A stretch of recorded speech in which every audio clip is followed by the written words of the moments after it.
जैसा कि हमारे चैनल की तरफ से आपको डेली पीटी पेपर के important questions as a practice से फ्री कराए जा रहे हैं, तो आप इसका जो है पूरी तरीके से लाभ उठा सकते हैं। आप मॉर्निंग में आपका 8 AM में झारखंड से रिलेटेड जो भी इम्पोर्टेंट टॉपिक है वो डिस्कस किए जा रहे हैं। इसके साथ साथ आपका झारखंड से रिलेटेड जो प्रैक्टिस सेट है ये भी डिस्कस किया जा रहा है। ये किया जा रहा है आपका 10 PM में और 9 PM। ये दोनों समय, ये 3 समय जो है ये विनय IAS अकेडमी की तरफ से हमारे JPSC के स्टूडेंट्स को ध्यान में रखते हुए जो है सारे क्लासेस दिए जा रहे हैं। तो ज्यादा से ज्यादा संख्या में जुड़कर आप इस क्लास का लाभ उठा सकते हैं। ओके, तो चलिए आज के क्लास का स्टार्ट करते हैं। आज का जो सेशन है इसमें हम SPT संथाल परगना काश्तकारी अधिनियम, संथाल परगना टेंडेंसी एक्ट से रिलेटेड जितने भी इम्पोर्टेंट क्वेश्चंस हैं उसका एक डाटाबेस जो है वो डिस्कस करने जा रहे हैं। ये जो क्वेश्चंस हैं इनमें भी कोई ऑप्शन नहीं है कल के सेशन की तरह। जैसे कल सभी ने आप पॉजिटिवली जो आंसर जिस तरीके से किया है, आज भी आपको SPT से रिलेटेड क्वेश्चंस में उसी तरीके से आंसर करना है। Okay, let's start this session. Okay, now the first question is, Santhal Pargana काश्तकारी अधिनियम में कुल कितनी अध्याय और धाराएं हैं? How many chapters and sections are there in Santhal Pargana tenancy act? ये जो संथाल परगना काश्तकारी अधिनियम है, जिस तरीके से आपका छोटा नागपुर काश्तकारी अधिनियम था, छोटा नागपुर टेनेंसी है, उसी तरह से जो है आपका संथाल परगना टेनेंसी एक्ट भी है। इसमें कितनी अध्याय, कितने चैप्टर्स एंड कितने सेक्शंस जो है वो मेंशन किए गए हैं। ओके, जस्ट आपको मेंशन करना है, आंसर मेंशन करना है। ओके, क्विक आंसर कीजिए फास्ट। कल के सेशन में आप लोगों का अटेम्प्ट जो है वो काफी अच्छा था, ठीक उसी तरीके से आज के सेशन में भी आपको अटेम्प्ट करना है। आज का भी चैप्टर है, जो टॉपिक है, ये काफी इंपॉर्टेंट है आपके लिए। यस, ये जो आपका संथाल परगना टेनेंसी एक्ट है, इसमें कुल कितने चैप्टर्स हैं? इसमें कुल जो है आपके चैप्टर्स हैं 9। ओके, एंड आपका जो सेक्शंस है, जो आर्टिकल्स है, ये कितने? ये है 72। कितने हैं? 72। इसका जो संबंध है ये किससे रिलेट करता है? इसका संबंध जो है ये मूल रूप से संथाल परगना से है। संथाल परगना में 6 जिले आते हैं, ये आपको पता है। और यहाँ का प्रशासनिक व्यवस्था जो होता है उसका मुख्य व्यक्ति कौन होता है बताइए, मेंशन किया। ये हो गया आपका जनजाति से रिलेटेड, इसका जो है मांझी होता है। और इन सभी का सर्वोच्च होता है जो वो होता है दिसुम परगना। ठीक है, इसका जो ग्राम सभा है इसको कहा जाता है मोड़े होर। ये भी क्वेश्चन है इंपॉर्टेंट। ग्राम सभा जो है उसको क्या कहा जाता है? मोड़े होर। संथाल परगना का प्रशासनिक व्यवस्था का जो ग्राम सभा है उसको क्या कहा जाता है? मोड़े होर कहा जाता है। ओके, और ये मोड़े होर का कार्य क्या है? ये करता है आपका विवादों का निपटारा। क्या करता है? ये करता है विवादों का निपटारा। अब वो विवाद जो है जायदाद से संबंधित हो आपका, या फिर वो किसी खेती बाड़ी से संबंधित हो, या फिर वो आपका हैरेसमेंट से संबंधित हो, या फिर वो मर्डर से संबंधित हो। Okay, now proceed with the next question. Question number 2, Santhal क्षेत्र में लगान की वसूली के लिए कौन सा एक्ट लागू किया गया है? Okay, which act was implemented for the recovery of rent in Santhal areas? Okay, which act, कौन सा एक्ट लागू किया गया है लगान वसूली से रिलेटेड जो है, जो आपका टैक्स पे होगा उसके लिए? यस, क्विक आंसर कीजिए। क्वेश्चन काफी इंपॉर्टेंट है आपका CNT SPT से रिलेटेड जो है, सारी क्वेश्चन इंपॉर्टेंट होते हैं। तो ये आज का सिलेबस जो है वो SPT है syllabus.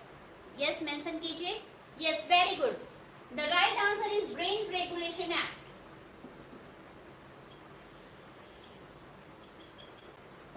What is it? Is rent regulation act. Okay, और ये लागू कब किया गया है? ये भी काफी इंपॉर्टेंट है। ये लागू किया गया है आपका 1886 में। ओके, कब लागू किया गया है? ये लागू किया गया है 1886 में। Now the next question, question number 3, Santhal Pargana बंदोबस्त विनियम कब पारित किया गया? When was Santhal Pargana settlement regulation passed? ये जो संथाल परगना बंदोबस्त विनियमन है ये कब पारित किया गया है? ये पारित किया गया था, इसके बाद जो है लागू ये बाद में हुआ है। Yes, very good. यस, ये लागू किया गया है आपका 12 मार्च 1872। ओके, और ये लागू करने के बाद ये पारित कब, मतलब कि उसके बाद जब से ये आपका रूल्स में है, पारित हुआ है इस डेट में और ये रूल में आया है 1 मई 1872। मीन्स आफ्टर 2 मंथ्स जो है ये इसका रूल्स रेगुलेशंस जो है फॉलो होने लगा। Okay, next is Santhal Pargana को भारतीय संविधान की किस अनुसूची के तहत अनुसूचित क्षेत्र में शामिल किया गया? Okay, under which schedule of the Indian constitution Santhal Pargana was included in the scheduled area?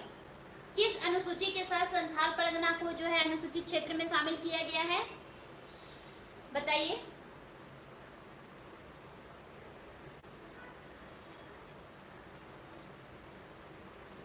ये शामिल किया गया है आपका अनुसूची 5 के तहत। किसके? अनुसूची 5 के तहत। ओके, देख लीजिए अनुसूची 5 के तहत जो है ये मेंशन किया गया। क्वेश्चन नंबर 4 है ये। ओके, और ये लागू किया गया है 1950 में। कब लागू किया गया है? ये लागू किया गया है आपका 1950 में। Now next is question number 5। आजादी के बाद संथालों की समस्या के समाधान के लिए कौन सा उपबंध जो है वो लागू किया गया है? Okay, which provision has implemented after independence to solve the problems of Santhal institutions? कौन सा उपबंध लागू किया गया संथालों की समस्याओं के निपटारे के लिए? मेंशन कीजिए। ये उपबंध लागू किया गया है आपका, ये जो उपबंध है ये लागू हुआ है 1949 में। Okay, right answer is Santhal Pargana, बताइए, भूधारक उपबंध। ओके, क्या लागू किया गया है? संथाल परगना भूधारण उपबंध।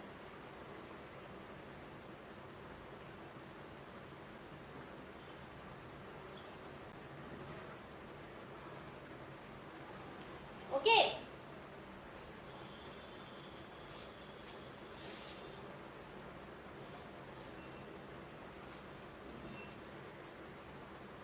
now the next question is question number 6.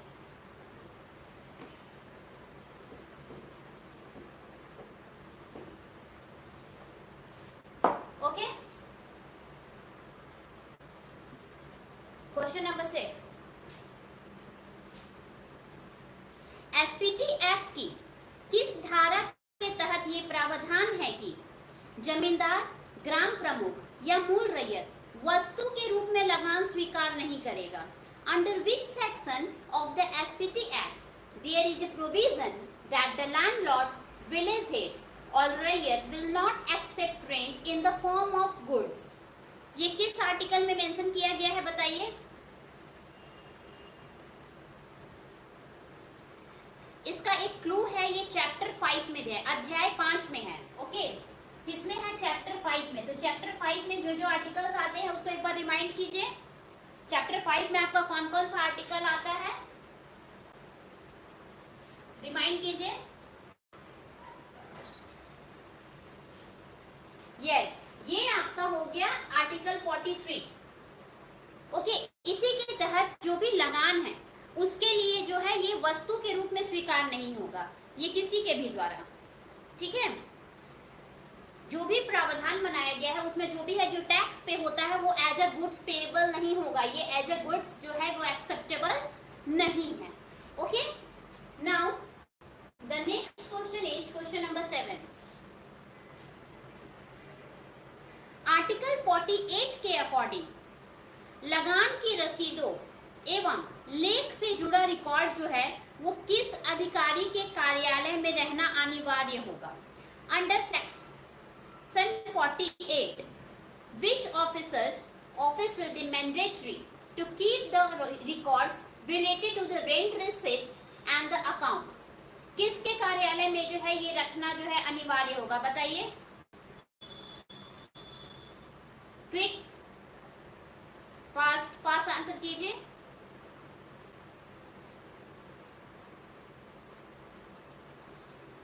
Yes, ये आपका रखना अनिवार्य होगा अनुमंडल अधिकारी के कार्यालय में। ये अनुमंडल अधिकारी के कार्यालय में रखना अनिवार्य होगा, लेकिन ये बनाया किसके द्वारा जाएगा, बताइए। केंद्र सरकार के द्वारा या फिर राज्य सरकार के द्वारा?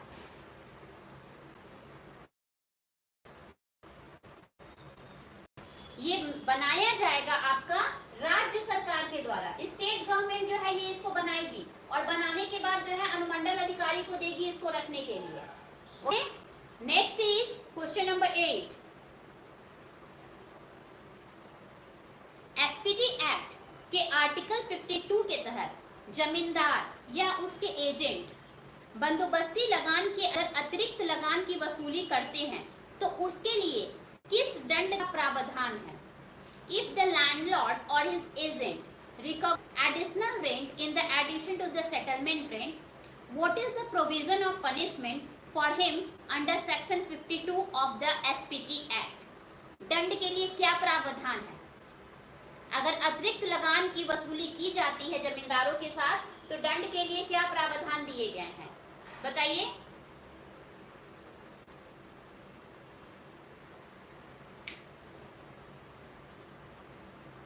इसमें यस, वेरी गुड, इसमें जो है दंड के लिए या तो आपको 6 months जेल है और 500 रुपीज, दोनों में से कोई एक होगा या फिर बोथ, मतलब कि दोनों में से कुछ भी हो सकता है।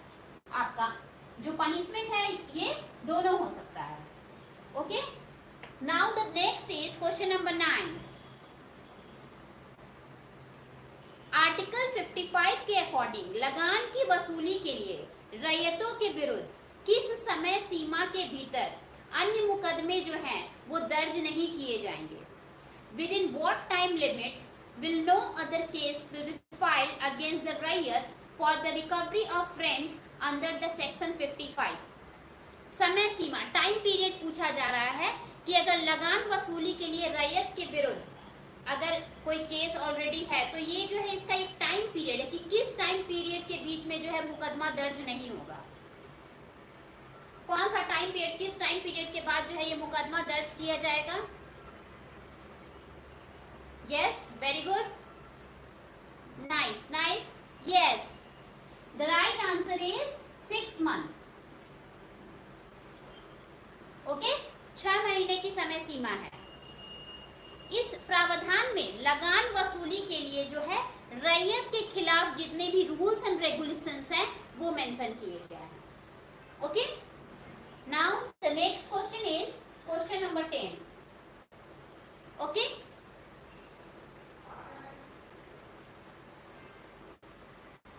आर्टिकल 57 के अकॉर्डिंग अगर बंदोबस्ती से जुड़ा आदेश उप समाहर्ता द्वारा निर्गत किया गया हो तो कोई रैयत इसके विरुद्ध आवेदन कहां प्रस्तुत करेगा?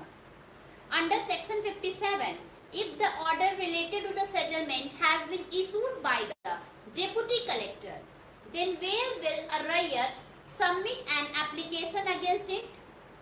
जो रैयत है ये एप्लीकेशन किसके पास सबमिट करेगा? ये सारा जो है रिलेट करता है अपील से, मतलब कोई प्रॉब्लम हो रहा है, कोई वाद विवाद हो रहा है तो ये अपील हम लोग करते हैं, कोर्ट में जाते हैं, लॉयर से मिलते हैं, उससे सारा डिस्कस करते हैं कि मैटर को कैसे सॉर्ट आउट करना है। तो उसी तरीके से उप समहर्ता के द्वारा जो निर्गत किया जाएगा तो इसमें जो है किसके पास जाएगा रैयत? रैयत डायरेक्टली आपका जाएगा एसडीओ के पास। किसके पास जाएगा डायरेक्टली? डायरेक्टली जाएगा आपका एसडीओ के पास। ओके, नाउ नेक्स्ट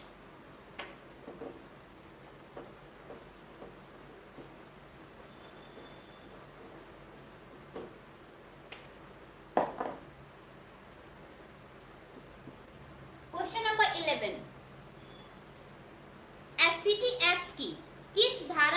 प्रावधान है कि उपायुक्त अपने द्वारा निर्गत किए गए आदेश का पुनरावलोकन कर सकता है। Which section of the SPT Act there is a provision that the Deputy Commissioner can review the order issued by him? ये किस आर्टिकल में मेंशन किया गया है कि जो डेप्यूटी कमिश्नर है अगर ये कोई ऑर्डर पास कर दिया है तो वापस से जो है वो उसका जो है रिव्यू कर सकता है, उसको फिर से देख सकता है अगर उसमें कोई चेंज हो या फिर जो वो डिसीजंस लिया है उस डिसीजंस में कोई प्रॉब्लम आ रहा है। ओके, तो ये जो डिसीजंस है, प्रॉब्लम्स आ रही, ये सारा जो है किस आर्टिकल में मेंशन किया गया है? इसके अनुसार जो है जो उपायुक्त है अपने आदेश पर फिर से पुनरावलोकन कर सकता है, जो आदेश वो पारित कर चुका है। ओके, तो ये मेंशन किया गया है हमारा right. Yes, nice attempt all of you, आप लोगों ने सही आंसर दिया है। ये है article 60। Okay, now next is question number 12।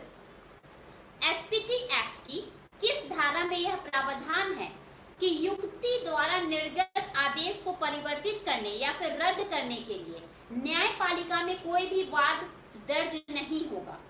In which section of the SPT Act there is a provision that no suit can be filed in the judiciary for changing or setting aside the order issued by the device? Okay? ये किस section में दिया गया है? ये जो है इसमें जो भी आदेश है उसको रद्द करने के लिए कोर्ट में फिर से कोई वाद विवाद करके मुकदमा दायर नहीं किया जाएगा। यस, ये जो है मेंशन किया गया है आपका आर्टिकल 63 में। ओके, आर्टिकल 63 में मेंशन किया गया है। ये जो है उपायुक्त के द्वारा जो भी अगर आदेश ऑर्डर पास कर दिया गया उसको अब प्रत्यक्ष रूप से अप्रत्यक्ष रूप से किसी भी रूप से न्यायालय में मुकदमा दर्ज नहीं किया जा सकता है। ओके, इसके लिए ये प्रावधान जो है आर्टिकल 63 में मेंशन किया गया है। Okay, now the next is question number 13। SPT act के आर्टिकल 65A क के तहत राज्य सरकार किस काल अवधि का लगान जो है एक मुश्त वसूल सकता है? Under section 65A of the SPT Act, up to which period that rent can be collected in lump sum by the state government? Time period क्या है? इसमें जो है ये जो मेंशन है कि राज्य सरकार से जो लगान के लिए बकाया है, ठीक है, उसके लिए वाद के लिए परिसीमा तैयार की गई है। तो इसका पीरियड पूछा जा रहा है कि टाइम पीरियड क्या है। दो ऑप्शंस दे रहे हैं हम आपको इसमें, या तो 5 इयर्स या 10 इयर्स, कौन सा है? यस, ये है आपका 10 इयर्स। कितना? 14। Now next is question number 14। उपायुक्त के द्वारा जारी किए गए आदेश को आयुक्त कार्यालय या फिर न्यायाधिकरण के पास आदेश निर्गमन की तारीख के कितने दिनों के भीतर किए गए जो अपील हैं ये स्वीकृत होंगे? Within how many days from the date of issue of the order to the commissioner's office of the tribunal appointment by the deputy commissioner the appeal will be acceptable? कितना दिन, कितने दिन के अंदर जो है ये अपील स्वीकृत होगा? यस, ये अपील जो है ये एक्सेप्टेबल होगा आपका विद इन 90 डेज। 90 दिनों का अंतराल कम से कम आपका होना जरूरी है। टाइम पीरियड जो है मेंशन किया गया ये कितना है? 90 days. Okay, now the next one is question number 15। Okay, जमींदार अगर किसी रैयत में ग्राम बांध, आहड़ या जलाशय की मरम्मत या रखरखाव नहीं करता है तो उसके ऊपर जो अर्थदंड है वो कितना भारित होगा? बताइए।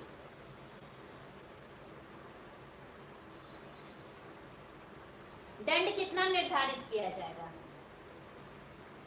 दंड जो है अपराध की निरंतरता को देख के डेली बेस में भी डिसाइड किया जाता है। होता है 5 रुपीज, या फिर आपका जो एक बार में जो पेबल है ये होता है आपका 200।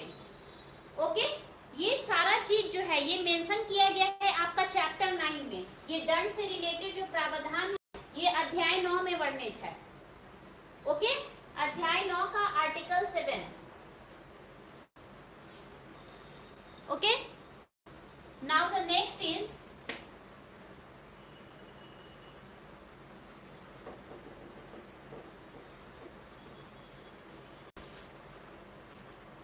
Question number 16।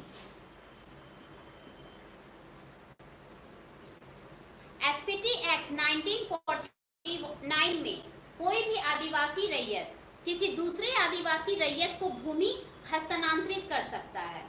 इस संदर्भ में भौगोलिक परिसीमा जो है ये किस इकाई में रखी गई है? इफ द जमींदार डजंट रिपेयर और मेंटेन अ डैम, ओके, और रिजर्व इन अ रैयत village, then how much fine will be charged on him?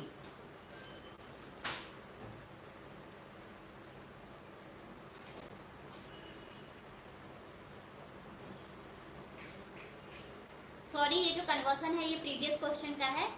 इसमें जो है एसपीटी एक्ट जो है आदिवासी रैयत को जो भूमि हस्तांतरित कर सकता है इसको किस भौगोलिक सीमा की इकाई में रखा गया, मतलब ये किसके पास जाता है ये मैटर? यस, ये जाता है आपका अनुमंडल, परगना या फिर तालुका जो है इसमें से किसी में भी। Okay, next one is question number 17। Okay,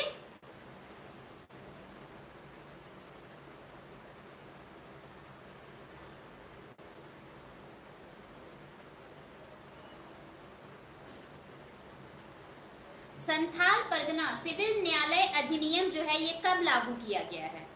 When was the Santhal Pargana civil court act is enacted? 2 options हम आपको दे रहे हैं, 1983, 1981।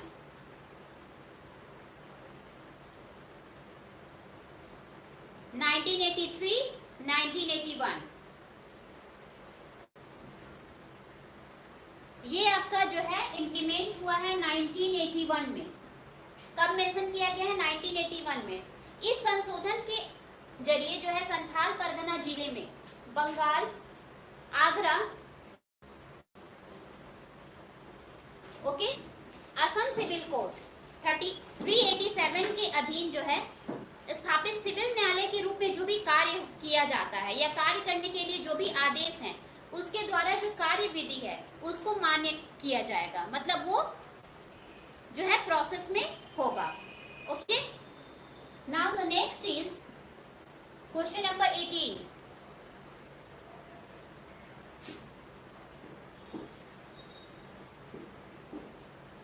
गैर आदिवासी रैयत अपनी भूमि को अधिकतम कितने वर्ष के लिए भूगतबंध बंधक रख सकते हैं? What is the maximum number of years for which non-tribal rayats can mortgage their land? बताइए कितने सालों के लिए? 2 options are there, 5 years और 6 years। कितने सालों के लिए भूगतबंध रख सकते हैं? Yes, the right answer is 6 years। 6 years के लिए जो है ये रख सकते हैं। Okay, now question number 19।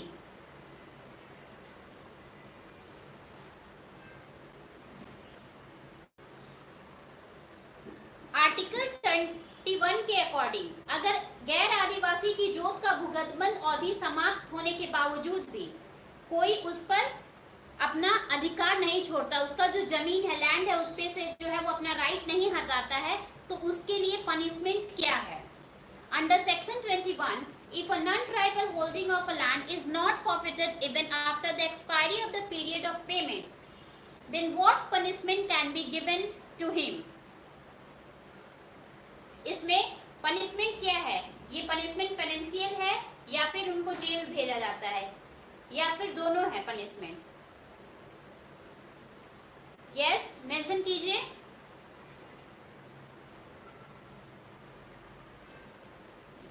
ये जो है आपका या तो 3 महीने का जेल होता है, 3 months का जो होता है जेल, या फिर आपको 500 रुपीज जो है आपको पेनाल्टी जो है वहां पे भरना पड़ेगा। ओके, और ये जो है आदिवासी रैयत के द्वारा जो रैयत भूमि का हस्तांतरण है उससे रिलेटेड सारा जो है ये मैटर जो है रिलेट करता है। ओके, ये दोनों का एक दूसरे में correlation. Next is question number 20। किसी पहाड़िया गांव के बंजर भूमि का बंदोबस्त गैर पहाड़िया जनजाति के व्यक्ति के साथ नहीं किया जा सकता। यह प्रावधान किस अनुच्छेद में है? In which article the barren land of a Paharia village cannot be settled with a person belonging to a non-Paharia tribe? ये जो है किस आर्टिकल में मेंशन किया गया है? ऑप्शंस दे रहे हैं आपको, आर्टिकल 42, आर्टिकल 41। किस आर्टिकल में, एसपीटी की किस आर्टिकल में ये मेंशन किया गया है? संथाल परगना टेनेंसी एक्ट के।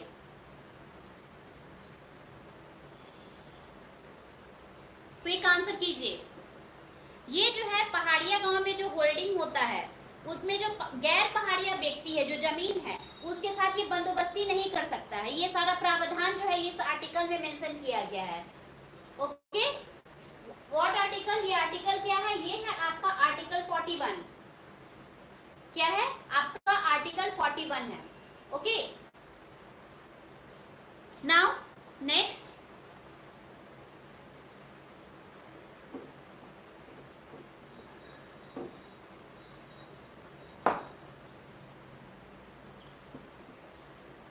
Question number 21। बंजर भूमि या खाली भूमि को बंदोबस्ती जो किया जाता है वो एक पट्टा के माध्यम से किया जाता है। ये सारा जो प्रावधान है ये संथाल परगना के किस अनुच्छेद में दिया गया? आर्टिकल नहीं है, अनुच्छेद है ये। The settlement of barren land और vacant land will be done through a lease. Which article provides for this?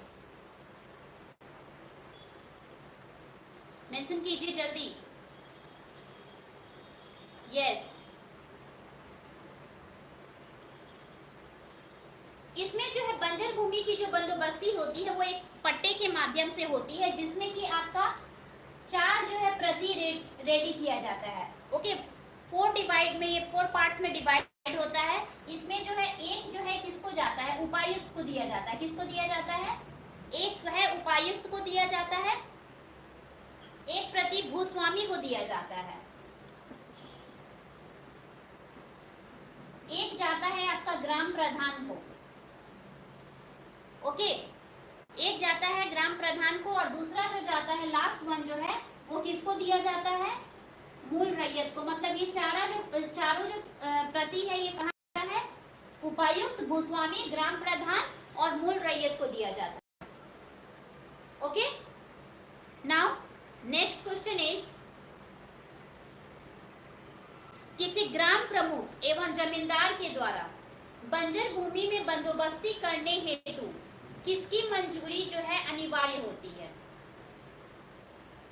बंदोबस्ती करने के लिए किसकी मंजूरी जो है अनिवार्य होती है? Whose approval is necessary for settlement in barren land by a village head and जमींदार।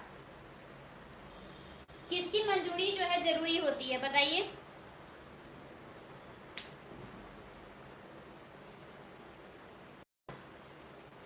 इसमें जो है मंजूरी आपका जरूरी होगा उपायुक्त का।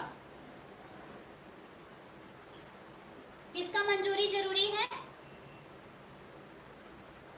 उपायुक्त का। Okay, now the next one is 23। बंजर भूमि के बंदोबस्ती से अगर किसी रैयत का अहित हुआ है, ओके, तो वह कितने समय के भीतर उपायुक्त के पास जो है अपील कर सकता है? If a raiyat has been harmed by the settlement of barren land, then within what period of time he can appeal to the deputy commissioner? कितने समय के भीतर जो है वो डेप्यूटी कमिश्नर के पास इन सारे मामलों का, ये सारा जो प्रॉब्लम्स है, ये प्रॉब्लम्स लेके जा सकता है? What is the time period जिसके बाद जो है अगर वो जाएगा तो ये प्रॉब्लम्स जो है डेप्यूटी कमिश्नर जो है वो नहीं देखेगा? ये टाइम पीरियड जो है ये कितने का है? ये है आपका 1 ईयर का। कितने सालों का है? ये है आपका 1 ईयर का। ओके, नाउ नेक्स्ट क्वेश्चन, बंजर भूमि बंदोबस्ती के कितने वर्षों तक कृषि भूमि पर नहीं बदलने पर बंदोबस्ती रद्द माना जाएगा? जो कोई बंजर भूमि है, अगर उसमें कोई भी खेती कंटिन्यूटी में नहीं किया जा रहा है, तो वो टाइम पीरियड क्या है कि अगर इतने से इतने सालों तक उस भूमि पर खेती नहीं होगा तो वो जो भूमि है वो बंदोबस्ती माना जाएगा, बंदोबस्ती के द्वारा उसको रद्द कर दिया जाएगा। रद्द करने के बाद फिर से इसका प्रोसीजर चलता है कि फिर से वापस इस पे से खेती करने के लिए उपायुक्त के पास जाना पड़ता है, अंचल अधिकारी के पास जाना पड़ता है। तो ये टाइम पीरियड क्या है जो क्रॉस नहीं होना चाहिए?